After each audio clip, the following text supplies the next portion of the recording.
This guy gets hit with dementia. His name is Mr. Bennett. And Mr. Bennett lives in Melbourne with his wife, this woman, Mrs. Bennett. So Mr. Bennett gets hit with dementia, and Mrs. Bennett doesn't really have the skill set to take care of him anymore. So unfortunately, she decides she's gonna have to put him in a nursing home. And in doing so, she needs to sell their house. So she goes to a real estate agent to help her with this. This woman, Haley.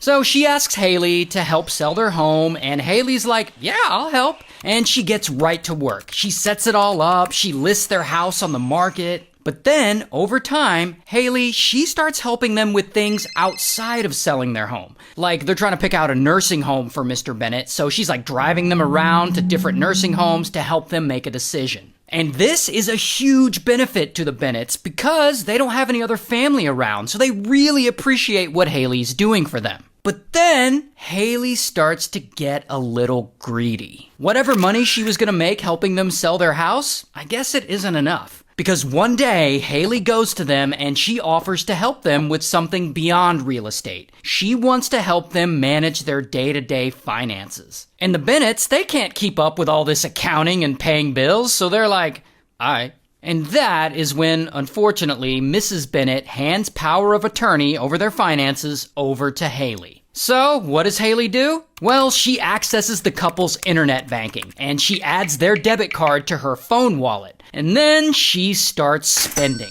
So she's over here hitting up clothing stores and restaurants. She's buying the expensive kind of makeup. She's living a pretty good life off of their money. And eventually, even Mrs. Bennett starts to notice a little. Like suddenly Haley's wearing cashmere coats all the time, and her hair is all professionally done. But then, Haley thinks, you know what? A new car would be kind of nice too. So she uses the Bennett's money to make payments on a Mercedes-Benz. And one time, Haley even picks Mrs. Bennett up in this new Benz, and she's like, hey, what do you think of my new ride? And Mrs. Bennett's like, it's too flashy. And of course, she doesn't realize it's her money that paid for that car. So anyway, this goes on for a while, and Haley just keeps spending. She gets beauty treatments and a new iPhone and a new MacBook, and the Bennetts don't fully catch on because Haley has gone into their banking info and changed the address so that all the Bennetts' bank statements are redirected to her own home address. So the Bennetts never see any bank statements, and they have no idea the little bit of savings they have is slowly disappearing. But then, it gets worse. One day, Haley goes to Mrs. Bennett and she makes up a story and she's like, oh no, you're being investigated by the government. And she tells them that this fake investigation is gonna cause them to lose their pension. But then she tells Mrs. Bennett that she needs to pay her 40,000 Australian dollars so that she can pay the government off or something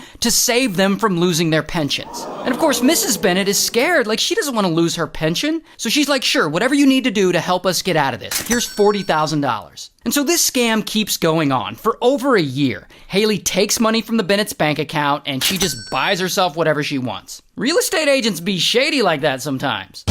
Until one day, Mrs. Bennett, she's probably chilling at home or something, and she suddenly realizes, damn bro, I haven't seen a bank statement in a long ass time. That's really sus, no cap. And so she's like, I better go check this out. So she asks her caregiver, because I guess she has a caregiver, to give her a ride to the local bank. So she gets to the bank and she's talking to the bank staff and she's like, yo chat, where my bank statements at? And the bank is like, hey, we've been sending them to you. And that is when the bank staff shows her copies of her past bank statements. And that's when Mrs. Bennett sees all this crazy shit Haley's been buying. And she realizes she's been getting scammed. Over the last 15 months, Haley had made over 98 different transactions from the Bennett's accounts and spent nearly 100,000 Australian dollars of their money. And Mrs. Bennett sees this and she is pissed. So then, bam, she reports Haley to the police. And so police, they eventually bring her in and they question her and Haley's like, I didn't steal anything from anyone. And she tells them that Mrs. Bennett had actually given her permission to take $100,000 from her bank account and spend it however she wants. And Mrs. Bennett hears about this and she's like, that lying ass bop got that brain right. But then Haley also claims that yes, she took the money, but that she had planned on paying Mrs. Bennett back.